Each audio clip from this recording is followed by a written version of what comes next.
ಹರಿ ಓಂ. ನಾರಾಯಣಾಯ ಪರಿಪೂರ್ಣ ಗುಣಾರ್ಣವಾಯ ವಿಶ್ವೋದಯ ಸ್ಥಿತಿಲಯೋ ನಿಯತಿಪ್ರದಾಯ ಜ್ಞಾನಪ್ರದಾಯ ವಿಬುಧಾಸುರ ಸೌಖ್ಯ ದುಃಖ ಸತ್ಕಾರಣಾಯ ವಿತತಾಯ ನಮೋ ನಮಸ್ತೆ. ವ್ಯಾಸಾಯ ಭವನಾಶಾಯ ಶ್ರೀಶಾಯ ಗುಣರಾಶಯೇ ಹೃದ್ಯಾಯ ಶುದ್ಧ ವಿದ್ಯಾಯ ಮಧ್ವಾಯ ಚ ನಮೋ ನಮಃ. ಶ್ರೀ ಗುರುಭ್ಯೋ ನಮಃ. ಹರಿ ಓಂ. ನಿನ್ನೆ ಪಾಠದಲ್ಲಿ ನಾವು ನೋಡಿದಂತೆ ಅತ್ರಾಹ ರೂಪಮವರಂ ಬಲದೇವತಾಯಾಹ ಎಂಬುದಾಗಿ ಜಾಂಬವಂತ, ಅಂಗದ, ತಾರ, ಸುಗ್ರೀವ ಮೊದಲಾದಂತಹ ಎಲ್ಲ ಹಿರಿಯರು ಕೂಡ ವಿಭೀಷಣನನ್ನು ಸ್ವೀಕಾರ ಮಾಡೋದು ಬೇಡವೇ ಬೇಡ. ಯಾಕೆ ತಂದ್ರೆ ಅವನು ಸ್ವತಃ ರಾವಣನ ತಮ್ಮ. ನಾವೆಲ್ಲರೂ ಕೂಡ ಇವತ್ತು ಎದುರು ನಿಂತುಕೊಂಡು ಹೋರಾಟ ಮಾಡಬೇಕು ಅಂತ ನಿಶ್ಚಯ ಆಗಿರೋದು ಆ ರಾವಣನ ವಿರುದ್ಧ. ಆ ರಾವಣನ ಮನೆಯಿಂದ ಬಂದಂತಹ ಆ ತಮ್ಮನನ್ನ ನಾವು ನಮ್ಮ ಪಕ್ಷದಲ್ಲಿ ಸೇರಿಸ್ಕೊಂಡ್ಬಿಟ್ರೆ ನಮ್ಮ ಹೋರಾಟಕ್ಕೊಂದು ನೈತಿಕತೆ ಅನ್ನೋದೇ ಇರೋದಿಲ್ಲ. ಶತ್ರುಗಳ ಪಕ್ಷದವ್ರನ್ನೇ ಸೇರಿಸ್ಕೊಂಡು ಶತ್ರುಗಳ ಪಕ್ಷದ ಜೊತೆಗೆ ಹೋರಾಡಿದ್ರೆ ಅದು ಸರಿ ಅನ್ಸೋದಿಲ್ಲ. ವಿಭೀಷಣ ಒಬ್ಬನೇ ಬಂದಿರಲಿಲ್ಲ. ವಾಲ್ಮೀಕಿ ರಾಮಾಯಣದಲ್ಲಿ ಹೇಳುವಂತೆ ಅವನ 4 ಜನ ಮಂತ್ರಿಗಳ ಜೊತೆಗೆ ಸೇರಿಕೊಂಡು ಬಂದಿದ್ದ. ಹೀಗೆ 4 ಜನ ವಿಭೀಷಣನ ಮಂತ್ರಿಗಳು ಮತ್ತು ವಿಭೀಷಣ ಒಬ್ಬ, ಹೀಗೆ 5 ಜನ ರಾವಣನ ಪಕ್ಷದವರು ಬಂದಿದ್ದಾರೆ. ಹಾಗಾಗಿ ಅವರನ್ನ ನಮ್ಮ ಕಡೆ ಸೇರಿಸಿಕೊಳ್ಳೋದು ಸರಿಯಲ್ಲ ಅಂತ ಎಲ್ಲ ಹಿರಿಯರು ಕೂಡ ಒಂದು ನಿರ್ಧಾರವನ್ನ ಮಾಡ್ತಾರೆ. ಆದರೆ ಆ ಸಂದರ್ಭದಲ್ಲಿ ವಿಭೀಷಣನ ಪರಿಪೂರ್ಣ ವ್ಯಕ್ತಿತ್ವವನ್ನು ತಿಳಿದಂಥವನು ಹನುಮಂತ. ಆ ಹನುಮಂತ ಹೇಳ್ತಾನೆ, ವಿಭೀಷಣ ಸರ್ವಥಾ ಕೆಟ್ಟ ವ್ಯಕ್ತಿಯಲ್ಲ, ಅತ್ಯಂತ ಸಾತ್ವಿಕನಾದಂತಹ ವ್ಯಕ್ತಿ ಮತ್ತು ನಿನ್ನಲ್ಲಿ ಅವನಿಗೆ ಭಾರಿ ಭಕ್ತಿ ಇದೆ. ಹಾಗಾಗಿ ನೀನು ಅವನನ್ನ ಅವಶ್ಯವಾಗಿ ಸ್ವೀಕಾರ ಮಾಡಬಹುದು ಅಂತ ಹನುಮಂತ ಹೇಳ್ತಾನೆ. ಈ ರೀತಿ ಹನುಮಂತ ಹೇಳಿದ ಮೇಲೆ ರಾಮದೇವರು ಏನ್ ಮಾಡಿದರು ಅಂತ ಮುಂದಿನ ಶ್ಲೋಕದಲ್ಲಿ ತಿಳಿಸ್ತಾ ಹೋಗ್ತಾರೆ. 6ನೇ ಶ್ಲೋಕ. ಇತ್ಯುಕ್ತವತ್ಯಥ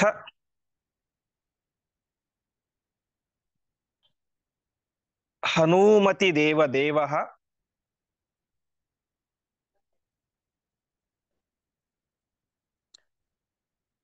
ಸಂಗೃಹ್ಯ ತದ್ವಚನಮಾಹ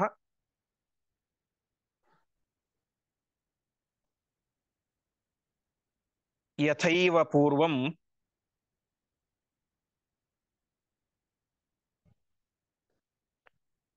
ಸುಗ್ರೀವ ಹೇತುತಃ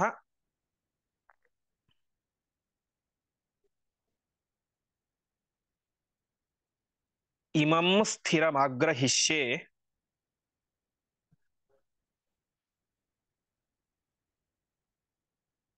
ಪಾದಪ್ರಪನ್ನಂ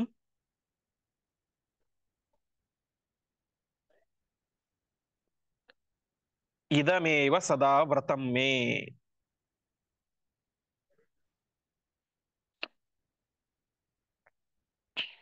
ಪದಚ್ಛೇದ. ಇತಿ ಉಕ್ತವತಿ ಅಥ ಹನೂಮತಿ ದೇವದೇವಃ ಸಂಗೃಹ್ಯ ತದ್ವಚನಂ ಆಹ ಯಥಾ ಏವ ಪೂರ್ವಂ ಸುಗ್ರೀವ ಹೇತುತಃ ಇಮಂ ಸ್ಥಿರಂ ಆಗ್ರಹಿಷ್ಯೆ ಪಾದಪ್ರಪನ್ನಂ ಇದಂ ಏವ ಸದಾ ವ್ರತಂ ಮೇ. ಈ ರೀತಿಯಾಗಿ ಹನುಮಂತ ಹೇಳಿದಾಗ, ಹನುಮತಿ ಅಂದ್ರೆ ಹನುಮಂತ ಈ ರೀತಿಯಾಗಿ ಹೇಳಿದಾಗ, ಇತಿ ಉಕ್ತವತಿ ಹನುಮತಿ, ಹನುಮಂತ ಈ ರೀತಿಯಾಗಿ ಹೇಳಿದಾಗ ದೇವದೇವ, ಸಕಲ ದೇವಾನುದೇವತೆಗಳಿಗೂ ಒಡೆಯನಾದಂತಹ ರಾಮದೇವರು ಅವ್ರೇನ್ ಮಾಡ್ತಾರೆ, ಯಥೈವ ಪೂರ್ವಂ ಸುಗ್ರೀವ ಹೇತುತಃ, ಹಿಂದೆ ಸುಗ್ರೀವನನ್ನ ಏನ್ ಮಾಡಿದ್ರು, ಹನುಮಂತನ ಪಕ್ಷದಲ್ಲಿರುವಂಥವನು, ಹನುಮಂತನಿಗೆ ಸುಗ್ರೀವನ ವಿಚಾರದಲ್ಲಿ ಸಮ್ಮತಿ ಇದೆ ಎನ್ನುವಂತಹ ಕಾರಣಕ್ಕೋಸ್ಕರ ಸುಗ್ರೀವನನ್ನ ತಮ್ಮ ಕಡೆ ಸೇರಿಸ್ಕೊಂಡಿದ್ದು, ಅರ್ಥಾತ್ ಸುಗ್ರೀವನ ಮಿತ್ರರಾಗಿದ್ದರು. ಹಾಗೆ ಈ ಸಂದರ್ಭದಲ್ಲೂ ಕೂಡ ಇಮಂ ಸ್ಥಿರಂ ಆಗ್ರಹಿಷ್ಯೆ, ಇಮಂ ಅಂದ್ರೆ ಈ ಒಂದು ವಿಭೀಷಣನನ್ನು ನಾನು ಸ್ಥಿರಂ ಆಗ್ರಹಿಷ್ಯೆ, ಗಟ್ಟಿಯಾಗಿ ಸ್ವೀಕಾರ ಮಾಡೇ ಮಾಡ್ತಾನೆ. ಅರ್ಥಾತ್ ಅದರಲ್ಲಿ ಡೌಟ್ ಇಲ್ಲ, ಹಿಂದೆ ಮುಂದೆ ಏನು ಕೂಡ ಇಲ್ಲ, ನಿಶ್ಚಯವಾಗಿಯೂ ಕೂಡ ನಾನು ವಿಭೀಷಣನನ್ನ ನನ್ನ ಕಡೆ ಸೇರಿಸ್ಕೊಳ್ತೇನೆ. ಯಾಕೆ?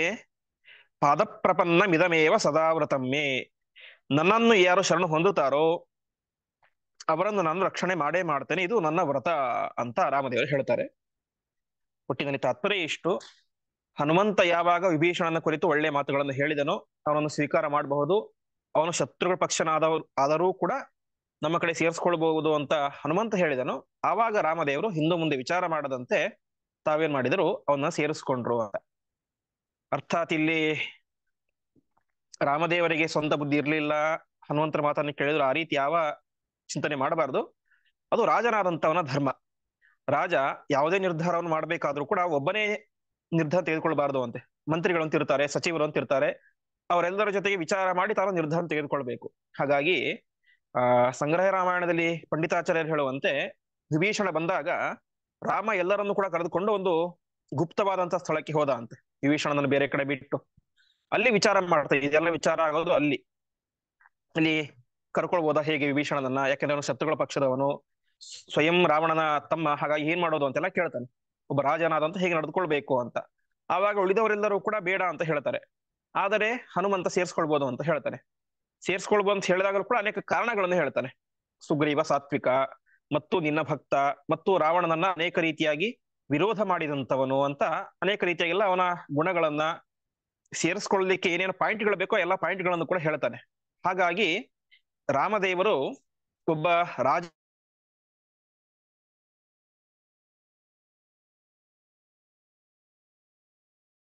ತೋರಿಸಿಕೊಟ್ಟ. ಅದು ಕೂಡ ಏನು ಸಣ್ಣ ಪುಟ್ಟ ನಿರ್ಧಾರ ಅಲ್ಲ. ತಾವು ಯಾರ ಜೊತೆಗೆ ಯುದ್ಧ ಮಾಡ್ಬೇಕಂತ ತೀರ್ಮಾನ ಮಾಡಿದ್ದಾರೋ ಆ ವ್ಯಕ್ತಿಯ ತಮ್ಮ.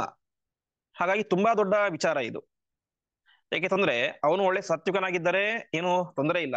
ಒಂದು ವೇಳೆ ಅವನು ಕೂಡ ದುಷ್ಟನಾಗಿದ್ದರೆ ಇಲ್ಲಿ ಸೇರಿಕೊಂಡು ಈ ಸುಗ್ರೀವನ ಸೈನ್ಯದ ಎಲ್ಲ ಮಾಹಿತಿಯನ್ನು ಕೂಡ ರಾವಣನಿಗೆ ಲೀಕ್ ಮಾಡ್ತಾ ಇದ್ದ ಅವನು. ಹೀಗೆ ಅನೇಕ ತೊಂದರೆಗಳು ಇರ್ತವೆ. ಹಾಗಾಗಿ ಎಲ್ಲರ ಜೊತೆಗೂ ಕೂಡ ಸೇರಿಕೊಂಡು ತೀರ್ಮಾನ ಮಾಡಿ ತಾನು ಸುಗ್ರೀವನ ಸೇರಿಸ್ಕೊಂಡ. ಆ ಸಂದರ್ಭದಲ್ಲಿ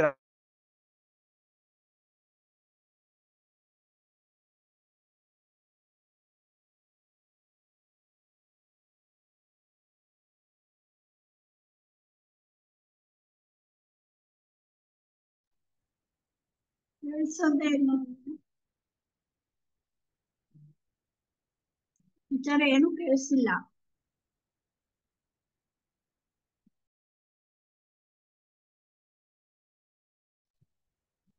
ಆಚಾರ್ಯ ಕೇಳಿಸ್ತಾ ಇಲ್ಲ.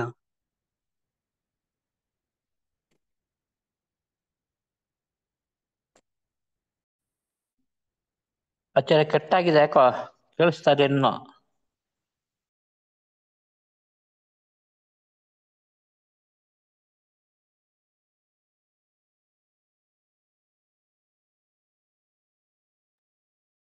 ಡಿಸ್ಟರ್ಬೆನ್ಸ್ ಇದೆ ಆಚಾರ್ಯ, ಯಾಕೋ.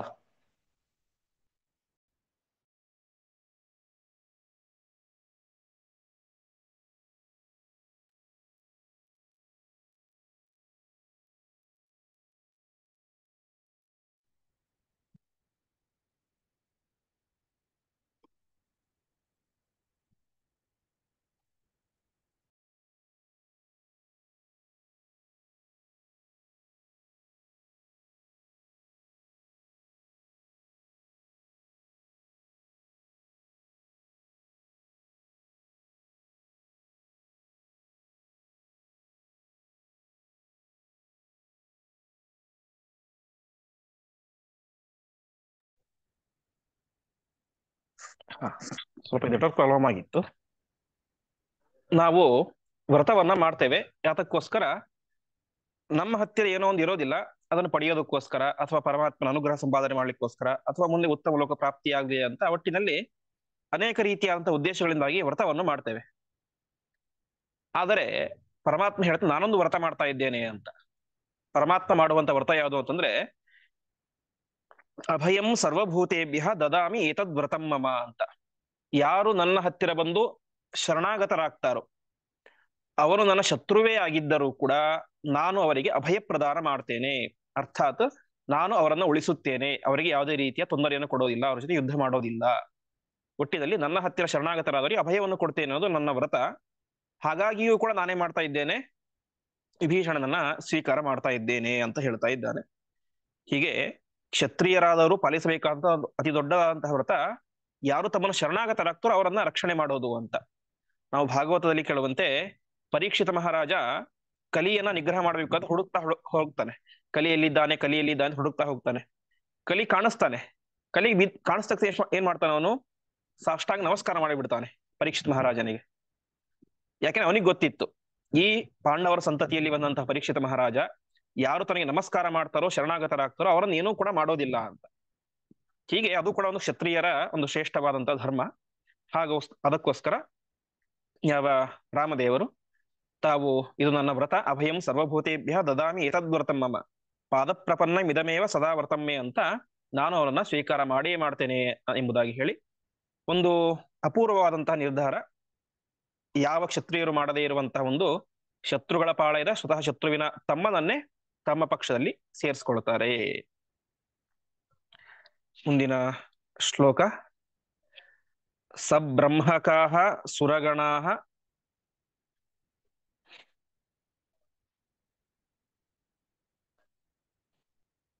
ಸಹ ದೈತ್ಯಮರ್ತ್ಯಾಃ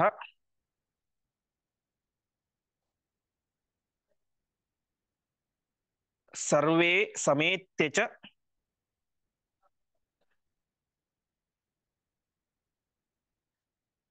ಮದಂಗುಲಿ ಚಾಲನೇಪಿ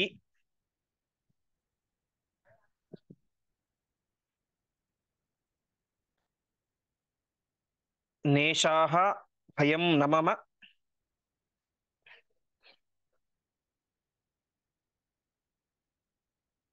ರಾತ್ರಿಚರಾದ್ ಅಮುಷ್ಮಾತ್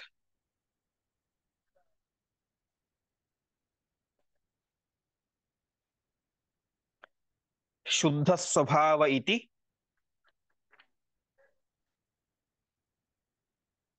ಚೈನಮಹಂ ವಿಜಾನೆ. ಪದಚ್ಛೇದ. ಸಬ್ರಹ್ಮಕಾಃ ಸುರಗಣಾಃ ಸಹ ದೈತ್ಯಮರ್ತ್ಯಾಃ ಸರ್ವೇ ಸಮೇತ್ಯ ಚ ಮದಂಗುಲಿ ಚಾಲನೆ ಅಪಿ ನ ಈಶಾಃ ಭಯಂ ನ ಮಮ ರಾತ್ರಿಚರಾತ್ ಅಮುಷ್ಮಾತ್ ಶುದ್ಧ ಸ್ವಭಾವಃ ಇತಿ ಚ ಏನಂ ಅಹಂ ವಿಜಾನೆ. ರಾಮ ಹೀಗೆ ಹೇಳಿದ, ಪದಪ್ರಪನ್ನ ಮಿದಮೇವ ಸದಾ ವ್ರತಮ್ಮೆ, ಶರಣಾಗತರಾದಂಥವ್ರು ರಕ್ಷಣೆ ಮಾಡೋದು ನನ್ನ ವ್ರತ ಅಂತ. ಮುಂದೆ ಹೇಳ್ತಾ ಇದ್ದಾನೆ ಇನ್ನೊಂದು ವಿಚಾರ, ನೀವು ಇವನ ಬಗ್ಗೆ ಹೆದರ್ಬೇಕಾಗಿಲ್ಲ ಅಂತ. ಅಂದ್ರೆ ಸುಗ್ರೀವ ಮುಂತಾದಂಥವರಿಗೆ ಒಂದು ಹೆದರಿಕೆನೂ ಕೂಡ ಇತ್ತು ಆಂತರಿಕವಾಗಿ. ಇವನು ಒಂದು ವೇಳೆ ನಮ್ಮ ಪಕ್ಷದಲ್ಲಿ ಸೇರಿಸಿಕೊಂಡು ರಾಮನಿಗೆ ಏನಾದರೂ ಹೆಚ್ಚು ಕಡಿಮೆ ಮಾಡಿಬಿಟ್ರೆ, ಏನೋ ತೊಂದರೆ ಕೊಟ್ರೆ ಎಂಬುದಾಗಿ ಹೆದರಿಕೆ ಇತ್ತು. ಅದಕ್ಕೆ ರಾಮದೇವರು ಆ ಹೆದರಿಕೆಯನ್ನು ಹೋಗಲಾಡಿಸ್ತಾ ಇದ್ದಾರೆ.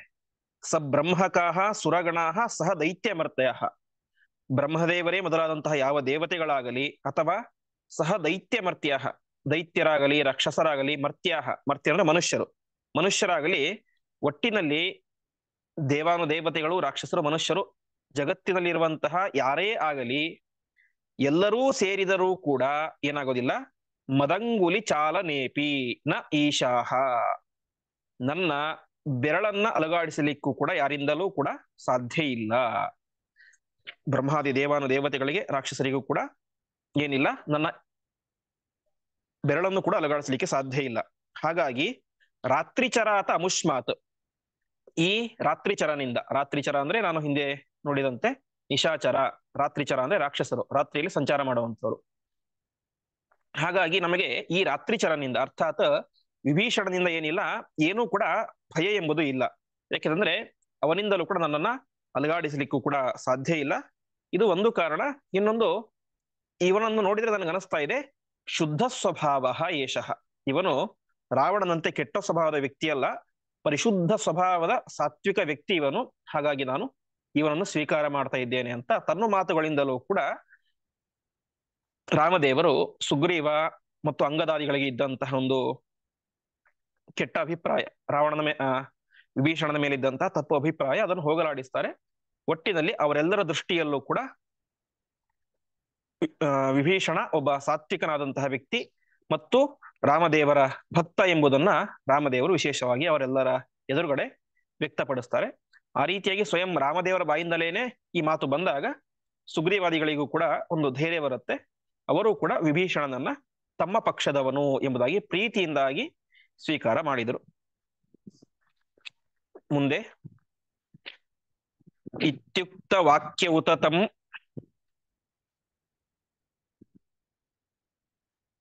ಸ್ವಜನಂ ವಿಧಾಯ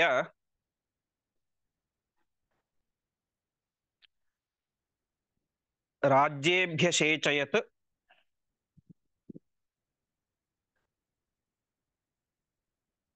ಅಪಾರ ಸುಸತ್ವ ರಾಶಿ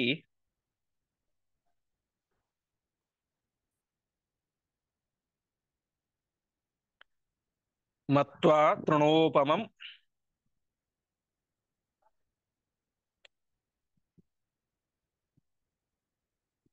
ಅಶೇಷ ಸದಂತಕಂ ತಂ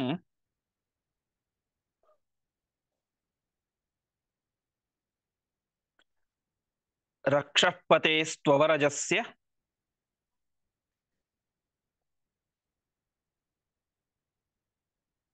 ದದೌ ಸ ಲಂಕಾಂ.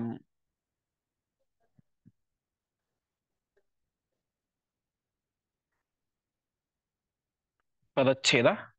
ಇತ್ಯುಕ್ತ ವಾಕ್ಯಃ ಉತ ತಂ ಸ್ವಜನಂ ವಿಧಾಯ ರಾಜ್ಯೆ ಅಭ್ಯಷೇಚಯತ್ ಅಪಾರ ಸುಸತ್ವ ರಾಶಿಃ ಮತ್ವಾ ತೃಣೋಪಮಂ ಅಶೇಷ ಸದಂತಕಂ ತಂ ರಕ್ಷಃಪತೇಃ ತು ಅವರಜಸ್ಯ ದದೌ ಸಹ ಲಂಕಾಂ. ವಿಭೀಷಣನನ್ನ ತನ್ನ ಪಕ್ಷದಲ್ಲಿ ಸೇರಿಸಿಕೊಂಡಿದ್ದು ಮಾತ್ರ ಅಲ್ಲ, ಅವತ್ತೇ ಅವನಿಗೆ ಲಂಕಾಪಟ್ಟಣದ ರಾಜ ಎಂಬುದಾಗಿ ಅಭಿಷೇಕ ಮಾಡಿಬಿಟ್ಟರಂತೆ ರಾಮದೇವರು. ಇತ್ಯುಕ್ತ ವಾಕ್ಯ ಉತತಂ ಸ್ವಜನಂ ವಿದಾಯ, ಹೀಗೆ ಹೇಳಿದಂತಹ ರಾಮದೇವರು ಅವನನ್ನೇನ್ ಮಾಡಿದ್ರು? ಸ್ವಜನಂ ವಿದಾಯ, ತನ್ನ ಬಳಗದಲ್ಲಿ ಸೇರಿಸಿಕೊಂಡರು, ತನ್ನ ಪಕ್ಷದಲ್ಲಿ ಅವನನ್ನ ವಿಶೇಷವಾಗಿ ಸೇರಿಸಿಕೊಳ್ಳುತ್ತಾರೆ. ಅಷ್ಟು ಮಾತ್ರ ಅಲ್ಲ, ಅಪಾರ ಸುಸತ್ವ ರಾಶಿ. ಅಪಾರ ಸುಸತ್ವ ರಾಶಿ ಅಂದ್ರೆ ಅಪಾರವಾದಂತಹ ಸುಸತ್ವ, ಒಳ್ಳೆ ಸಾತ್ವಿಕವಾದಂತಹ ಬಲ, ಅದು ರಾಮದೇವರು. ಅಪಾರ ಸುಸತ್ವ ರಾಶಿ ಅಂತಹ ರಾಮದೇವರು ವಿಶೇಷವಾಗಿ ರಾಜ್ಯ ಅಭ್ಯಷೇಚಯತ್, ಅವತ್ತೇ ಅವನಿಗೆ ಏನ್ ಮಾಡಿಬಿಟ್ರು? ಸಮುದ್ರ, ಅಲ್ಲೇ ಸಮುದ್ರ ಇತ್ತು ಪಕ್ಕದಲ್ಲಿ, ಆ ಸಮುದ್ರದಿಂದ ನೀರನ್ನು ತರಿಸಿಕೊಂಡು ಅಲ್ಲಿ ಏನೇ ವಿಭೀಷಣನಿಗೆ ಅಭಿಷೇಕ ಮಾಡಿಬಿಟ್ಟು, ನೀನು ಇನ್ನು ಮುಂದೆ ಲಂಕೆಯ ರಾಜ್ಯ ಅಂತ. ಇನ್ನೂ ಸಮುದ್ರಕ್ಕೆ ಸೇತುವೆ ಕಟ್ಟಿಲ್ಲ, ಕಪಿಗಳು ಅಲ್ಲಿ ಹೋಗಿಲ್ಲ, ಯುದ್ಧವೇ ಆಡಿಲ್ಲ ಇನ್ನು. ಅರ್ಥಾತ್ ಇನ್ನು ಹೇಳ್ಬೇಕಂದ್ರೆ ಹನುಮಂತನೊಬ್ಬನನ್ನು ಬಿಟ್ಟು ಯಾರೂ ಕೂಡ ರಾವಣನ ಮುಖವನ್ನೇ ನೋಡಿಲ್ಲ. ರಾಮದೇವ್ ಮೊದಲೇ ಹೇಳ್ತಾ ಇದ್ದಾರೆ, ನಾನು ಅವನ ಸಂಹಾರ ಮಾಡ್ತೇನೆ, ನೀನು ರಾಜನಾಗೋದು ಖಚಿತ ಅಂತ. ಸಮುದ್ರದ ಈ ಕಡೆ ದಡದಲ್ಲಿ ಏನೇ, ಸಮುದ್ರಿಯ ಆ ದಡದಲ್ಲಿರುವಂತಹ ಲಂಕಾಪಟ್ಟಣದ ರಾಜನನ್ನಾಗಿ ವಿಭೀಷಣನಿಗೆ ಅಭಿಷೇಕವನ್ನು ಮಾಡಿಬಿಡ್ತಾರೆ. ಹೀಗೆ ವಿಭೀಷಣನಿಗೆ ಅಭಿಷೇಕವನ್ನು ಮಾಡಿ ಯಾವ ಅಶೇಷ ಸದಂತಕಂ ತೃಣೋಪಮಂ ಮತ್ವ, ಹೀಗೆ ಯಾಕೆ ಮಾಡಿದ್ರು ಅಂತಂದ್ರೆ, ಅಶೇಷ ಸದಂತಕಂ, ಸತ್ ಅಂತಕ, ಅಂತಕ ಅಂದ್ರೆ ಯಮ, ಅಂತಕ ಅಂತ ಯಾಕೆ ಹೆಸರು ಅಂತಂದ್ರೆ, ಅಂತ ಅಂದ್ರೆ ಕೊನೆ, ಯಾರು ಎಲ್ಲರಿಗೂ ಕೊನೆಯನ್ನು ಉಂಟು ಮಾಡ್ತಾನೋ ಅವನು ಅಂತಕ, ಅಂತಂ ಕರೋತೀತಿ ಅಂತಕಃ ಅಂತ. ಅರ್ಥಾತ್ ಯಮ ಸಂಹಾರ ಮೂರ್ತಿ, ಎಲ್ಲರನ್ನು ಕೂಡ ಸೆಳೆದುಕೊಂಡು ಹೋಗುವಂತ, ಹಾಗಾಗಿ ಅವನಿಗೆ ಅಂತಕ ಅಂತ ಹೆಸರು. ಈ ರಾವಣ ಏನಾಗಿದ್ದ? ಅಶೇಷ ಸದಂತಕ, ಎಲ್ಲ ಸಜ್ಜನರಿಗೂ ಕೂಡ ಯಮನಂತೆ ಇದ್ದ ಅಂತ. ಅರ್ಥಾತ್ ಎಲ್ಲ ಜನರಿಗೂ ಕಷ್ಟವನ್ನು ಕೊಡ್ತಾ ಇದ್ದ, ಅನೇಕ ಸಜ್ಜನರನ್ನು ನಾಶ ಮಾಡಿದ್ದ. ಅಂತಹ ರಾವಣನನ್ನ ರಾಮದೇವರು ಏನ್ ಮಾಡಿದ್ರು? ತೃಣೋಪಮಂ ಮತ್ವ, ಅವನು ನನಗೆ ಒಂದು ಹುಲ್ಲು ಕಡ್ಡಿಗೆ ಸಮಾನ ಅಂತ ಭಾವಿಸಿದ್ರು. ಯಾವ ರೀತಿಯಾಗಿ ಹಿಂದೆ ನಾವು ಸುಂದರಕಾಂಡದಲ್ಲಿ ನೋಡಿದಂತೆ, ಸೀತಾದೇವಿಯು ಕೂಡ ರಾವಣನನ್ನ ಒಂದು ಹುಲ್ಲು ಕಡ್ಡಿ ಅಂತ ಭಾವಿಸಿಕೊಂಡು ಮಾತನಾಡಿದಳು, ನಿನ್ನ ನಾಶ ಆಗೋದು ಖಂಡಿತ, ಹಾಗೆ ಹೀಗೆ ಅಂತೆಲ್ಲ ಹೇಳಿದಳು. ಹನುಮಂತ ದೇವರು ಏನ್ ಮಾಡಿದ್ರು? ಸ ರಾವಣಂ ಸಪುತ್ರಕಂ ತೃಣೋಪಮಂ ವಿಧಾಯಚ, ಅವರು ಕೂಡ ಆ ರಾವಣ ಇಂದ್ರಜಿತ್ ಕಣ್ಣು ಬಿಟ್ಟು ನೋಡ್ತಾ ಇದ್ದಾರೆ, ಅವರಿಬ್ಬರನ್ನು ಕೂಡ ಹುಲ್ಲು ಕಡ್ಡಿಗೆ ಸಮಾನವನ್ನಾಗಿ ಮಾಡಿ ಅವರ ಕಣ್ಣ ಮುಂದೆ ಏನೇ ಆ ಭವ್ಯವಾದಂತಹ ಲಂಕೆಯನ್ನು ಸುಟ್ಟು ಬಿಟ್ರು. ಇಲ್ಲಿಯೂ ಕೂಡ ರಾಮದೇವರು ಏನ್ ಮಾಡ್ತಾ ಇದ್ದಾರೆ? ತೃಣೋಪಮಂ ಮತ್ವ, ಅವನೊಬ್ಬ ಹುಲ್ಲು ಕಡ್ಡಿಗೆ ಸಮಾನ ಅಷ್ಟೇ, ಅವನನ್ನು ಸಂಹಾರ ಮಾಡೋದು ತುಂಬಾ ಸುಲಭದ ಕೆಲಸ ಅಂತ ಭಾವಿಸಿಕೊಂಡು ಅವನನ್ನೇನ್ ಮಾಡಿದ್ರು? ರಕ್ಷಪತೇಹೇ ಅವರಜಸ್ಯ ದದೌಸ ಲಂಕಾಂ, ರಾಕ್ಷಸರ ಒಡೆಯನಾದಂತಹ ಯಾವ ರಾವಣನ ಅವರಜ ಅಂದ್ರೆ ಸಹೋದರ, ತಮ್ಮ, ಆ ತಮ್ಮನಿಗೆ ಲಂಕಾಪಟ್ಟಣವನ್ನ ಕೊಟ್ಟರು. ಅರ್ಥಾತ್ ಇಲ್ಲಿ ಏನೇ ಅವನಿಗೆ ಅಭಿಷೇಕ ಮಾಡಿ, ನಿನ್ನನ್ನು ನಾನು ರಾಜನನ್ನಾಗಿ ಮಾಡ್ತೇನೆ ಎಂಬುದಾಗಿ ಅಲ್ಲಿ ಏನೇ ವಿಶೇಷವಾದಂತಹ ನೀರಿನಿಂದಾಗಿ ಅಭಿಷೇಕವನ್ನು ಮಾಡಿಬಿಟ್ರು ರಾಮದೇವರು. ಹೀಗೆ ಪರಮಾತ್ಮ ತಾನು ಯಾವ ಯಾವ ಬೇರೆ ಶತ್ರುಗಳ ರಾಜ್ಯ ಗೆದ್ದಿದ್ದಾನೋ ಅಲ್ಲಿ ಎಲ್ಲಾ ಕಡೆಯೂ ಕೂಡ ಪರಮಾತ್ಮ ಮಾಡಿದೇನು? ರಾಜ್ಯವನ್ನು ತಾನು ಇಟ್ಕೊಳ್ಳೇ ಇಲ್ಲ. ಕೃಷ್ಣಾವತಾರದಲ್ಲಂತೂ ಅನೇಕ ಕಡೆ ಬರುತ್ತೆ, ಜರಾಸಂಧನ ಸಂಹಾರ ಆಯಿತು, ಕಂಸನ ಸಂಹಾರ ಆಯಿತು, ಅಲ್ಲೆಲ್ಲವೂ ಕೂಡ ಅವನ ಮಕ್ಕಳಿಗೋ ಅವನ ತಂದೆಗೋ ರಾಜ್ಯವನ್ನು ಕೊಟ್ಟು ಬಂದ. ಕಂಸನ ಸಂಹಾರ ಆದಾಗ ಎಲ್ಲರೂ ಕೂಡ ಬೇಡ್ಕೊಳ್ತಾರೆ, ಮಧುರಾಪಟ್ಟಣದ ಜನರೆಲ್ಲರೂ ಕೂಡ, ಕೃಷ್ಣ ನೀನೇ ರಾಜನಾಗಬೇಕು ಅಂತ. ಮಾಡಿದ್ದೇನು? ಉಗ್ರಸೇನನಿಗೆ ಪಟ್ಟವನ್ನು ಕಟ್ಟಿದ. ಹೀಗೆ ಎಲ್ಲ ಕಡೆಯೂ ಕೂಡ ಯಾರಿಗೆ ನ್ಯಾಯಯುತವಾಗಿ ರಾಜ್ಯ ಸಲ್ಲಬೇಕೋ ಅವರಿಗೆ ರಾಜ್ಯವನ್ನು ಕೊಟ್ಟು ಬಂದಂಥವನು ರಾಮಚಂದ್ರ ದೇವರು. ಇಲ್ಲಿ ವಾಲಿ ಸಂಹಾರ ಮಾಡಿದಾಗ ತಾನೇ ರಾಜನಾಗಬಹುದಿತ್ತು, ಆದರೆ ಕೊಟ್ಟಿದ್ಯಾರಿಗೆ? ಇಷ್ಟು ವರ್ಷ ಕಷ್ಟಪಟ್ಟಂತಹ ಸುಗ್ರೀವನಿಗೆ. ಹೀಗೆ ಈ ರೀತಿಯಾದ ಕಾರ್ಯವನ್ನು ಮಾಡಿದಂತಹ ರಾಮದೇವರು ವಿಶೇಷವಾಗಿ ರಕ್ಷಪತೆ ಅವರಜಸ್ಯ ವಿಭೀಷಣನಿಗೆ ಪಟ್ಟವನ್ನ ಕಟ್ಟಿದರು. ಇಷ್ಟು ಮಾತ್ರ ಅಲ್ಲ, ಇವತ್ತು ನಾವೇನು ಸಪ್ತ ಚಿರಂಜೀವಿಗಳಲ್ಲಿ ಒಬ್ಬನು ಅಂತ ವಿಭೀಷಣನ ಸ್ಮರಣೆಯನ್ನು ಮಾಡ್ತೇವೆ. ಅಶ್ವತ್ಥಾಮ ಬಲಿರ್ವ್ಯಾಸ ಹನುಮಾಂಶ್ಚ ವಿಭೀಷಣ ಕೃಪ ಪರಶುರಾಮಶ್ಚ ಸಪ್ತೈತೆ ಚಿರಜೀವಿನಃ ಎಂಬುದಾಗಿ ಸಪ್ತ ಚಿರಂಜೀವಿಗಳಲ್ಲಿ ಒಬ್ಬನಾದಂಥವನು ವಿಭೀಷಣ. ಅವನಿಗೆ ಆ ಒಂದು ಚಿರಂಜೀವಿತ್ವ ವರವನ್ನು ಕೂಡ ರಾಮದೇವರು ಕೊಟ್ಟರು ಎಂಬುದಾಗಿ ಇಲ್ಲಿ ತಿಳಿಸ್ತಾ ಇದ್ದಾರೆ. ಕಲ್ಪಾಂತಮಸ್ಯ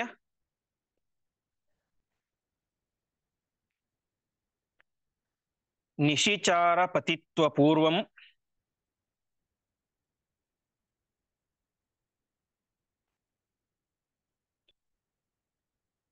ಆಯುಃಪ್ರದಾಯ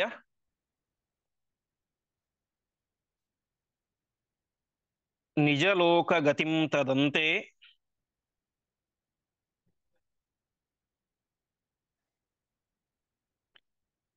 ರಾತ್ರಿತ್ರಯೇಪಿ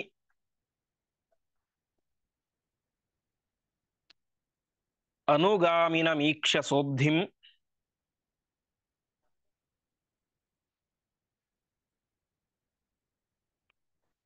ಚುಕ್ರೋಧ ರಕ್ತನಯನಾಂತಂ ಅಯುಂಜದಬ್ಧೌ.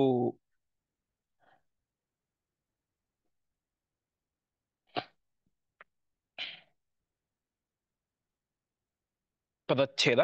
ಕಲ್ಪಾಂತಂ ಅಸ್ಯ ನಿಶಿಚಾರ ಪತಿತ್ವ ಪೂರ್ವಂ ಆಯುಃ ಪ್ರದಾಯ ನಿಜಲೋಕಗತಿಂ ತದಂತೆ ರಾತ್ರಿತ್ರಯೇ ಅಪಿ ಅನುಪಗಾಮಿನಂ ಈಕ್ಷ ಸಹ ಅಬ್ಧಿಂ ಚುಕ್ರೋಧ ರಕ್ತನಯನಾಂತಂ ಅಯುಂಜತ್ ಅಬ್ಧೌ. ಇವನಿಗೆ ನಿಶಿಚಾರಿ ಪತಿತ್ವ, ರಾಕ್ಷಸರಿಗೆ ರಾಜನಾಗಬೇಕು ಎನ್ನುವಂತಹ ಒಂದು ಪರಮಾತ್ರ ಅಲ್ಲ, ಕಲ್ಪಾಂತಮಸ್ಯ ಆಯುಹು, ಇವನಿಗೆ ಒಂದು ಕಲ್ಪದ ಪರ್ಯಂತ ದೀರ್ಘವಾದಂತಹ ಆಯಸ್ಸನ್ನು ಕೂಡ ವಿಶೇಷವಾಗಿ ರಾಮದೇವರು ಅನುಗ್ರಹ ಮಾಡ್ತಾ ಇದ್ದಾರೆ. ಚಿರಂಜೀವಿಗಳು ಅಂದ ತಕ್ಷಣ ಸಾವೇ ಇಲ್ಲ ಅಂತ ಅರ್ಥ ಅಲ್ಲ, ಅಥವಾ ಬ್ರಹ್ಮದೇವರಷ್ಟು ದೀರ್ಘ ಆಯಸ್ಸು ಇರುತ್ತೆ ಅಂತ ಅರ್ಥ ಅಲ್ಲ. ಚಿರಂಜೀವಿತ್ವ ಅಂತಂದ್ರೆ ಒಂದು ಕಲ್ಪ ಆಯಸ್ಸು. ಒಂದು ಕಲ್ಪ ಅಂದ್ರೆ ಕಲ್ಪಕ್ಕೆ ಅನೇಕ ರೀತಿಯ ಅರ್ಥ ಇದೆ. ಬ್ರಹ್ಮದೇವರ ಇಡೀ 100 ವರ್ಷ ಆಯಸ್ಸಕ್ಕೂ ಕೂಡ ಕಲ್ಪ ಅಂತ ಅರ್ಥ ಇದೆ. ಬ್ರಹ್ಮದೇವರ ಒಂದು ದಿನಕ್ಕೆ ಕಲ್ಪ ಅಂತ ಅರ್ಥ ಇದೆ. ಇಲ್ಲಿ ಎಲ್ಲ ವ್ಯಾಖ್ಯಾನಕಾರರು ಕೂಡ ಹೇಳುವಂತೆ, ಜನಾರ್ದನಾಚಾರ್ಯರಾಗಲಿ ವಾದಿರಾಜರಾಗಲಿ ಹೇಳುವಂತೆ, ಇಲ್ಲಿ ಕಲ್ಪ ಅಂತಂದ್ರೆ ಬ್ರಹ್ಮದೇವರ ಒಂದು ದಿನ ಅಂತ. ಹಾಗಾಗಿ ಬ್ರಹ್ಮದೇವರ ಒಂದು ದಿನದಷ್ಟು ಆಯುಷ್ಯವನ್ನು ವಿಭೀಷಣನಿಗೆ ಕೊಟ್ಟ. ನೋಡಿ, ಬ್ರಹ್ಮದೇವರ ಒಂದು ದಿನ ಆಯುಸ್ಸನ್ನು ಪಡಿಬೇಕಾದ್ರೆ ಅಷ್ಟು ಸಾಧನೆ ಮಾಡಿರ್ಬೇಕು. ಅಂಥದ್ರಲ್ಲಿ ಬ್ರಹ್ಮದೇವರು ಆ 100 ವರ್ಷ ಆಯುಸ್ಸನ್ನು ಪಡೆದಿದ್ದಾರೆ ಅಂದ್ರೆ ವಿಶಿಷ್ಟವಾಗಿ ಸಾಧನೆ ಮಾಡಿ ಮಾಡಿ ಮಾಡಿ ಆ ಒಂದು ಪಟ್ಟಕ್ಕೆ ಬಂದಿರ್ತಾರೆ. ಹೀಗೆ ಕಲ್ಪಾಂತಮಸ್ಯ ನಿಶಿಚಾರ ಪತಿತ್ವ ಪೂರ್ವಂ ಆಯುಃಪ್ರದಾಯ ನಿಜಲೋಕ ಗತಿಂ ತದಂತೆ. ಅಷ್ಟು ಆಯುಷ್ಯವನ್ನು ಕೊಟ್ಟ. ಅಷ್ಟು ಆಯಸ್ಸು ಮಾತ್ರವಲ್ಲ, ಆಯಸ್ಸು ಇರುವಷ್ಟು ಕಾಲವೂ ಕೂಡ ನೀನೇ ಮುಂದೆ ರಾಕ್ಷಸರ ರಾಜನಾಗಿ ಇರ್ತೀಯ ಅನ್ನುವಂಥ ವರವನ್ನು ಕೊಟ್ಟ. ಎಷ್ಟು ವರ್ಷ ನಿನಗೆ ಆಯಸ್ಸಿದೇನೋ, ಒಂದು ಬ್ರಹ್ಮದೇವರ ಒಂದು ಕಲ್ಪ. ಬ್ರಹ್ಮದೇವರ ಒಂದು ಕಲ್ಪ ಅಂತಂದ್ರೆ ಹಿಂದೆ ನಾವು ನೋಡಿದಂತೆ ಚತುರ್ಯುಗ ಸಹಸ್ರಾಣಿ ಬ್ರಹ್ಮಣೋ ದಿನ ಮುಚ್ಯತೆ ಅಂತ 1000 ಚತುರ್ಯುಗಗಳು, ಅರ್ಥಾತ್ ಕೃತಯುಗ 1000 ಸಲ, ತ್ರೇತಾಯುಗ 1000 ಸಲ, ದ್ವಾಪರಯುಗ 1000 ಸಲ ಮತ್ತು ಕಲಿಯುಗ 1000 ಸಲ. ಆದರೆ ಅದು ಬ್ರಹ್ಮದೇವರ ಒಂದು ದಿನ, ಅರ್ಥಾತ್ ಅಲ್ಲಿ ಒಟ್ಟು 14 ಮನ್ವಂತರಗಳಾಗಿರ್ತವೆ. ಹೀಗೆ ನೀನು ಆ ಒಂದು ಕಲ್ಪದಷ್ಟು ದೀರ್ಘವಾದಂತ ಆಯಸ್ಸನ್ನು ಪಡಿತೀಯ, ಅರ್ಥಾತ್ 14 ಮನ್ವಂತರಗಳ ಕಾಲ, ಅರ್ಥಾತ್ 1008 ಚತುರ್ಯುಗಗಳು. ಅಷ್ಟು ಕಾಲ ನೀನು ದೀರ್ಘವಾದಂತ ಆಯುಸ್ಸನ್ನು ಪಡಿತೀಯ ಅಂತ ಹೇಳ್ತಾರೆ. ನಾವು ಹಿಂದೆ 3ನೇ ಅಧ್ಯಾಯದಲ್ಲಿ ನೋಡಿದಂತೆ ಒಂದು ಲೆಕ್ಕ ಅಂತ ಹಾಕಿದರೆ ಒಟ್ಟು ಬ್ರಹ್ಮದೇವರ ಒಂದು ದಿನ ಅಂತಂದ್ರೆ 864 ಲಕ್ಷ ವರ್ಷಗಳು ಒಂದು ಹಗಲು. ಆ 864 ಲಕ್ಷ ವರ್ಷಗಳು ಒಂದು ದಿನ. 432 ಲಕ್ಷ ವರ್ಷಗಳು ಬ್ರಹ್ಮದೇವರಿಗೆ ಒಂದು ಹಗಲು. ಅಷ್ಟೇ ಪ್ರಮಾಣದ್ದು ರಾತ್ರಿ. ಹೀಗೆ ಅಷ್ಟು ದೀರ್ಘವಾದಂತಹ ಆಯಸ್ಸನ 864 ಲಕ್ಷ, ಅರ್ಥಾತ್ 8,64,00,000 ದೀರ್ಘವಾದಂತಹ ಆಯಸ್ಸನ್ನ ಯಾರು ಪಡೆದರು? ವಿಭೀಷಣ ಪಡೆದ, ರಾಮದೇವರ ಅನುಗ್ರಹದಿಂದಾಗಿ. ಇಲ್ಲಿ ಜನಾರ್ದನಾಚಾರ್ಯರ ಮುಂದಂತ ವ್ಯಾಖ್ಯಾನಕಾರ ಒಂದು ಮಾತನ್ನ ಹೇಳ್ತಾರೆ, ಈ ವರ ಅವನಿಗೆ ಮೊದಲೇ ಇತ್ತು ಅಂತ. ಇವತ್ತು ಏನು ತಮಿಳುನಾಡಿನ ಪ್ರಸಿದ್ಧವಾದಂತಹ ಸ್ವಯಂವ್ಯಕ್ತ ಕ್ಷೇತ್ರ, ಅದು ಶ್ರೀರಂಗ ಎನ್ನುವಂತಹ ಕ್ಷೇತ್ರ. ಆ ಶ್ರೀರಂಗ ಎನ್ನುವಂತಹ ಕ್ಷೇತ್ರದಲ್ಲಿರುವಂತಹ ಆ ಯಾವ ರಂಗನಾಥ ಮೂರ್ತಿಯನ್ನ ವಿಶೇಷವಾಗಿ ವಿಭೀಷಣ ಪೂಜೆ ಮಾಡಿದ್ದು. ಆ ಶ್ರೀರಂಗ ಕ್ಷೇತ್ರದ ಮಹಾತ್ಮೆ ನಮಗೆ ಇವತ್ತು ಬ್ರಹ್ಮಪುರಾಣದಲ್ಲಿ ಸಿಗುತ್ತೆ. ಆ ಬ್ರಹ್ಮಪುರಾಣದಲ್ಲಿ ವಿಶೇಷವಾಗಿ ಬ್ರಹ್ಮದೇವರು ಆ ವಿಭೀಷಣನಿಗೆ ಒಂದು ವರವನ್ನು ಕೊಟ್ಟಂತಹ ಉಲ್ಲೇಖ ಬರುತ್ತೆ. ಆಯುಶ್ಚ ಪರಮಂ ದತ್ತಂ ಐಶ್ವರ್ಯ ಅಮಲಂ ಭುವಿ ಉಪೇಶ್ಯಸಿ ಬ್ರಹ್ಮಲೋಕಂ ಪುನರ್ಲಂಕಾಂ ಸಮೇಶ್ಯಸಿ ದ್ವಿಪರಾರ್ಧಾವಸಾನೆ ತ್ವಂ ಮಯಾ ಸಹ ವಿಭೀಷಣ ಪ್ರಯಾಸ್ಯಸಿ ಪರಂ ಲೋಕಂ ಸರ್ಗ ಪ್ರಲಯವರ್ಜಿತಂ ಅಂತ ಬ್ರಹ್ಮದೇವರು ಅವನಿಗೆ ಒಂದು ವಿಶಿಷ್ಟವಾದ ವರವನ್ನು ಕೊಟ್ಟಿರ್ತಾರೆ.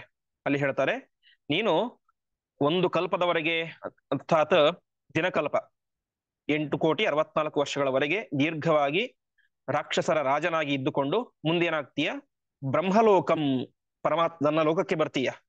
ಅಂದ್ರೆ ಬ್ರಹ್ಮದೇವರ ಒಂದು ದಿನ ಪ್ರಳಯ ಆದಾಗ ಮತ್ತೆ ನನ್ನ ಲೋಕಕ್ಕೆ ಬರ್ತೀಯ, ಮತ್ತೆ ಪುನಃ ರಾಕ್ಷಸಪತಿಯಾಗಿ ಹುಡ್ತೀಯ. ಅಂದ್ರೆ ರಾಮಾವತಾರ ಬ್ರಹ್ಮದೇವರ ಪ್ರತಿ ದಿವಸದಲ್ಲೂ ಆಗುತ್ತೆ.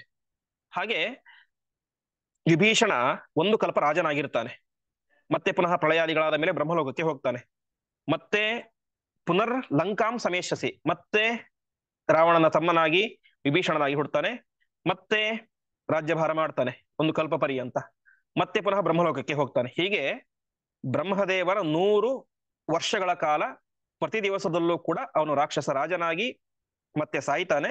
ಅಷ್ಟಾದ ಮೇಲೆ ದ್ವಿಪರಾರ್ಧಾವಸಾನೇತ್ವಂ ಮಯಾ ಸಹ ವಿಭೀಷಣ, ನನ್ನ 2ನೇ 50 ವರ್ಷ ಪೂರ್ತಿಯಾದ ಮೇಲೆ, ಅರ್ಥಾತ್ ಬ್ರಹ್ಮದೇವರ 100 ವರ್ಷ ಮುಗಿದ ಮೇಲೆ ನೀನು ಮಯಾ ಸಹ ವಿಭೀಷಣ ಪ್ರಯಾಸ್ಯಸಿ ಪರಂ ಲೋಕಂ ಸರ್ಗ ಪ್ರಲಯ ವರ್ಜಿತಂ, ನನ್ನ ಜೊತೆಗೆ ನೀನು ಸರ್ಗ ಪ್ರಲಯ ಮತ್ತೆ ಹುಟ್ಟು ಮತ್ತು ನಾಶ ಇಲ್ಲದೆ ಇರುವಂತಹ ಮೋಕ್ಷಕ್ಕೆ ಬರ್ತೀಯ ಎಂಬುದಾಗಿ ಬ್ರಹ್ಮದೇವರ ಒಂದು ವರವನ್ನು ಕೊಟ್ಟಿದ್ರು.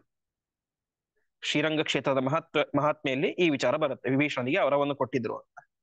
ಆ ವರವನ್ನು ಪರಮಾತ್ಮ ಇನ್ನೊಂದು ಸಲ ಊರ್ಜಿತಗೊಳಿಸಿದ, ಅರ್ಥಾತ್ ಅದನ್ನು ಇನ್ನೊಂದ್ಸಲ ಗಟ್ಟಿಯಾಗಿ ಹೇಳಿ, ಇದು ನಿಶ್ಚಿತ, ನಾನು ಕೂಡ ಇದನ್ನು ನನಗೆ ಅನುಗ್ರಹ ಮಾಡ್ತಾ ಇದ್ದೇನೆ ಎಂಬುದಾಗಿ ತಿಳಿಸ್ತಾನೆ. ಯಾಕೆಂತಂದ್ರೆ ಬ್ರಹ್ಮದೇವರ ಕೊಟ್ಟಿರುವಂತಹ ವರವನ್ನ ವಾಯುದೇವರು ಮೀರ್ಲಿಕ್ಕೆ ಸಾಧ್ಯತೆ ಇದೆ, ಪರಮಾತ್ಮನು ಮೀರ್ಲಿಕ್ಕೆ ಸಾಧ್ಯತೆ ಇದೆ. ಆದ್ರೆ ಪರಮಾತ್ಮ ವರ ಕೊಟ್ರೆ ಮುಗೀತು, ಅದನ್ನು ಯಾರೂ ಕೂಡ ಮೀರ್ಲಿಕ್ಕೆ ಸಾಧ್ಯ ಇಲ್ಲ. ಹೀಗೆ ಪರಮಾತ್ಮ ಅವನಿಗೆ ವಿಶೇಷ ಆಶೀರ್ವಾದ ಮಾಡುವ ಮೂಲಕ ಇನ್ನಷ್ಟು ವಿಶೇಷವಾದಂತಹ ಜ್ಞಾನಭಕ್ತಿ ವೈರಾಗ್ಯಾದಿಗಳು ಮತ್ತು ಕೊನೆಗೆ ನಿಜಲೋಕ ಗತಿಂ ತದಂತೆ, ಕೊನೆಗೆ ತನ್ನ ಲೋಕವನ್ನೇ ಅರ್ಥಾತ್ ಮೋಕ್ಷವನ್ನೇ ಯಾವ ವಿಭೀಷಣನಿಗೆ ದಯಪಾಲಿಸಿದ ಅಂತ ತಿಳಿಸ್ತಾ ಇದ್ದಾರೆ. ಹೀಗೆ ಇಷ್ಟೆಲ್ಲ ಆಗಿದ್ದು ಪ್ರಧಾನವಾಗಿ ಆ ವಾಯುದೇವರ ಮೂಲಕ. ಇಷ್ಟಾಯಿತು. ಕೊನೆಗೆ ನಾವು ಹಿಂದೆ ನೋಡಿದಂತೆ ವಿಭೀಷಣ ಬರೋದಕ್ಕಿಂತ ಮುಂಚೆ ರಾಮದೇವರು ದರ್ಬೆ ಹಾಸಿಕೊಂಡು ಮಲಗಿದ್ರು, ಸಮುದ್ರ ತಾನಾಗಿ ದಾರಿ ಬಿಡಲಿ ಅಂತ. ಅನುಪಗಾಮಿನ ಮೀಕ್ಷ ಸೋಬ್ಧಿಂ, 1 ದಿವಸ ಆಯ್ತು, 2 ದಿವಸ ಆಯ್ತು, 3 ದಿವಸ ಆಯ್ತು. 3 ದಿವಸ ಆದರೂ ಕೂಡ ಸಮುದ್ರ ರಾಜನ ಮಾತೇ ಇಲ್ಲ. ಕೊನೆಗೆ ಚುಕ್ರೋಧ ರಕ್ತ ನಯನ ಅಂತ ಮಯುಂಜ ದಬ್ಧವು ಅಂತ ರಾಮದೇವರು ಏನ್ ಮಾಡ್ತಾ ಇದ್ದಾರೆ, ರಕ್ತ ನಯನ ಅಂತ ಅವರ ಕಣ್ಣು ಭಾರಿ ಕೆಂಪಗಾಯಿತು ಅಂತೆ. ಭಾರಿ ಕೆಂಪಗಿನ ಕಣ್ಣಿನಿಂದಾಗಿ ಒಂದು ನೋಟವನ್ನ ಚುಕ್ರೋಧ ಅಬ್ಧವು, ಸಿಟ್ಟಿನಿಂದಾಗಿ ಸಮುದ್ರದ ಕಡೆ ನೋಡ್ತಾ ಇದ್ದಾರೆ. ನೋಡಿದ್ದು ಮಾತ್ರ, ಅಷ್ಟಕ್ಕೆ ಏನೇನು ಎಫೆಕ್ಟ್ ಆಯ್ತುಗಳು ಅಂತ ಮುಂದೆ ತಿಳಿಸ್ತಾ ಇದ್ದಾರೆ. ಸಕ್ರೋಧ ದೀಪ್ತ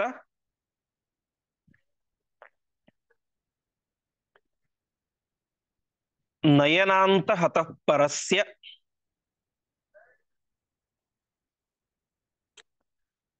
ಶೋಷಂ ಕ್ಷಣಾತ್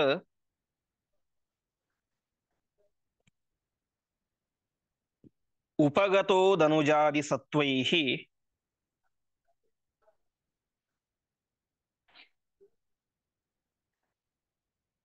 ಸಿಂಧುಶಿರಸ್ಯರ್ಹಣಂ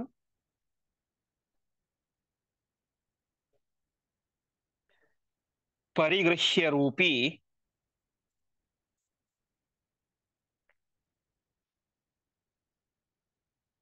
ಪಾದಾರವಿಂದಮುಪಗಮ್ಯ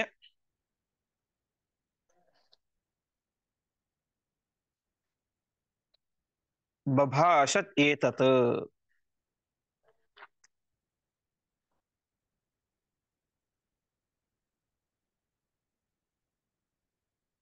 ಪದಚ್ಛೇದ. ಸಹ ಕ್ರೋಧದೀಪ್ತ ನಯನಾಂತ ಹತಃ ಪರಸ್ಯ ಶೋಷಂ ಕ್ಷಣಾತ್ ಉಪಗತಃ ಧನುಜಾದಿ ಸತ್ವೈಃ ಸಿಂಧುಃ ಶಿರಸ್ಯರ್ಹಣಂ ಪರಿಗೃಹ್ಯ ರೂಪಿ ಪಾದಾರವಿಂದಂ ಉಪಗಮ್ಯ ಬಭಾಷ ಏತತ್. ಪರಸ್ಯ, ಪರ ಅಂದ್ರೆ ಸರ್ವೋತ್ತಮನಾದಂತಹ ಆ ರಾಮದೇವರ ಕ್ರೋಧ ದೀಪ್ತ ನಯನಾಂತ ಹತಃ, ಅವರ ಆ ಕೋಪಕ್ಕೆ ದೀಪ್ತ ನಯನಾಂತ ಹತಃ, ಅವರ ಕಣ್ಣು ಉರಿತಾ ಇದೆ ಅನಿಸ್ತಾ ಇತ್ತು. ಅಂದ್ರೆ ಕಣ್ಣಿಂದ ಅಷ್ಟು ಸಿಟ್ಟು ತುಂಬಿತ್ತು, ಅದರಿಂದಾಗಿ ಕಣ್ಣು ಕೆಂಪಗಾಗಿತ್ತು ಅಂತೆ. ಅಂತಹ ಕ್ರೋಧ ದೀಪ್ತ ನಯನಾಂತ ಹತಃ, ಆ ರಾಮದೇವರ ಸಿಟ್ಟಿನ ಕಡೆಗಣ್ಣ ನೋಟ. ನಯನಾಂತ ಹತಃ ಅಂದ್ರೆ ನಾವೇನ ಕಟಾಕ್ಷ ಅಂತ ಹೇಳ್ತೀವಿ, ಕುಡಿಗಣ್ಣು ಅಂತ ಹೇಳ್ತೀವಲ್ಲ, ಕಡೆಗಣ್ಣ ನೋಟ ಅಂತ. ಹಾಗೆ ಕೇವಲ ಕಡೆಗಣ್ಣಿನ ನೋಟದಿಂದಾಗಿ ಏನಾಯ್ತು, ಧನುಜಾದಿ ಸತ್ವೈಹಿ ಶೋಷಂ ಕ್ಷಣಾದುಪಗತಃ, ತಕ್ಷಣದಲ್ಲಿ ಏನೇ ಧನುಜಾದಿ ಸತ್ವೈಹಿ, ಅನೇಕ ರಾಕ್ಷಸರು, ದೊಡ್ಡ ದೊಡ್ಡ ತಿಮಿಂಗಲಗಳಿಂದ ಕೂಡಿದಂತಹ ಆ ಮಹಾ ದಕ್ಷಿಣ ಸಮುದ್ರ, ಕ್ಷಣಾತ್ ಶೋಷಂ ಉಪಗತಃ, ರಾಮದೇವರು ಯಾವಾಗ ಸಿಟ್ಟಿನಿಂದ ನೋಡಿದರೋ ತಕ್ಷಣದಲ್ಲಿ ಏನಾಯ್ತು, ಶೋಷಂ ಉಪಗತಃ, ಒಣಗಿ ಬತ್ತಿ ಹೋಗ್ಬಿಡ್ತು ಅಂತೆ. ಶೋಷ ಅಂದ್ರೆ ಬತ್ತಿ ಹೋಗುವುದು ಅಂತ, ಒಣಗಿ ಹೋಗ್ಬಿಡ್ತು. ಆ ಸಂದರ್ಭದಲ್ಲಿ ಆವಾಗ ಸಮುದ್ರ ರಾಜನಾದಂತ ವರುಣನಿಗೆ ಮನವರಿಕೆ ಆಗುತ್ತೆ. ಆವಾಗ ಪರಿಗೃಹ್ಯ ರೂಪಿ ಸಮುದ್ರ ರಾಜ ತಾನು ಒಂದು ಮನುಷ್ಯ ರೂಪವನ್ನು ಧಾರಣೆ ಮಾಡಿಕೊಂಡು ಶಿರಸ್ಯರ್ಹಣಂ, ಅರ್ಹಣ ಅಂತಂದ್ರೆ ಉಡುಗೊರೆ ಅಥವಾ ಪೂಜೆ ಮಾಡುವಂತಹ ದ್ರವ್ಯಗಳು ಅಂತ. ಶಿರಸ್ಯರ್ಹಣಂ, ತಲೆಯ ಮೇಲೆ ರಾಮದೇವರಿಗೆ ಪೂಜೆ ಮಾಡಲಿಕ್ಕೆ ಅಂತ ಅನೇಕ ಪೂಜಾ ದ್ರವ್ಯಗಳನ್ನ ಇಟ್ಟುಕೊಂಡು ಪಾದಾರವಿಂದ ಉಪಗಮ್ಯ ಬಭಾಷ ಏತತ್, ಪರಮಾತ್ಮನ ಪಾದಾರವಿಂದ ಪಾದಕಮಲಗಳ ಹತ್ತಿರ ಬಂದು ಏತತ್ ಬಭಾಷ, ಈ ಮಾತನ್ನು ಹೇಳಿದ ಅಂತ ಹೇಳ್ತಾ ಇದ್ದಾರೆ. ಇಲ್ಲಿ ಆಚಾರ್ಯರು ಒಂದು ಪದಪ್ರಯೋಗ ಮಾಡಿದ್ದಾರೆ, ಸಿಂಧು ಶಿರಸ್ಯರ್ಹಣಂ ಅಂತ. ವಾಸ್ತವಿಕವಾಗಿ ಇದು ಅರ್ಹಣಂ ಅಂತ ಆಗಬೇಕು. ಅರ್ಹಣಂ ಅಂತ ಬೇರೆ ಬೇರೆಯಾಗಿ ಅರ್ಥ ಸ್ವಲ್ಪ ಬಿಡಿಸಿ ಹೇಳಿದ್ದಾರೆ. ಈ ರೀತಿ ಯಾಕೆ ಹೇಳಿದ್ರು, ಇದು ವಾಸ್ತವಿಕವಾಗಿ ವ್ಯಾಕರಣ ನಿಯಮ ಪ್ರಕಾರ ಇಲ್ಲ, ಇದು ಅರ್ಹಣಂ ಅಂತ ಆಗ್ಬೇಕು. ಅರ್ಹಣಂ ಅಂತ ಯಾಕೆ ಹೇಳಿದ್ರು ಅಂತಂದ್ರೆ, ಅವನು ಭಯದಿಂದ ನಡುತ್ತಾ ಬರ್ತಾ ಇದ್ದ. ಯಾಕೆಂದ್ರೆ ರಾಮದೇವರ ಒಂದೇ ಒಂದು ನೋಟಕ್ಕೆ ಇಡೀ ಸಮುದ್ರವೇ ಒಣಗಿ ಹೋಗಿಬಿಡ್ತು. ಹಾಗಾಗಿ ಅವನು ಭಯದಿಂದ ನಡುತ್ತಾ ಬರ್ತಾ ಇದ್ದ. ಅದನ್ನು ತಿಳಿಸಲಿಕ್ಕೋಸ್ಕರ ಆಚಾರ್ಯರು ಪದದಲ್ಲಿ ಅರ್ಹಣಂ ಅಂತ ಹೇಳೋ ಬದಲು ಅರ್ಹಣಂ ಅಂತ ಬಿಡಿಸಿ, ಅರ್ಥಾತ್ ಭಯದಿಂದ ಮಾತಾಡೋಕಾದ್ರೆ ಹೇಗೆ ನಾವು ಸ್ವಲ್ಪ ಆಚೆ ಈಚೆ ಮಾತಾಡ್ತೇವೋ, ಹಾಗೆ ಸಮುದ್ರ ರಾಜನು ಕೂಡ ನಡುತ್ತಾ ಬರ್ತಾ ಇದ್ದ ಅನ್ನೋದನ್ನ ತೋರಿಸಲಿಕ್ಕೋಸ್ಕರ ಅರ್ಹಣಂ ಅಂತ ಬಿಡಿಸಿ ಹೇಳಿದರು ಅಂತ ಜನಾರ್ದನಾಚಾರ್ಯರು ಮುಂತಾದಂತ ವ್ಯಾಖ್ಯಾನದಲ್ಲಿ ತಿಳಿಸ್ತಾರೆ. ಒಟ್ಟಿನಲ್ಲಿ ಆ ಒಂದು ವಿಭೀಷಣನ ತಮ್ಮ ಪಕ್ಷದಲ್ಲೂ ಸೇರಿಸ್ಕೊಂಡ್ರು ಮತ್ತು ಅವನಿಗೆ ವಿಶೇಷವಾದಂತ ಅನುಗ್ರಹವನ್ನು ಮಾಡಿ ಅವನನ್ನ ಸಪ್ತ ಚಿರಂಜೀವಿಗಳಲ್ಲಿ ಒಬ್ಬನನ್ನಾಗಿ ಮಾಡಿದರು.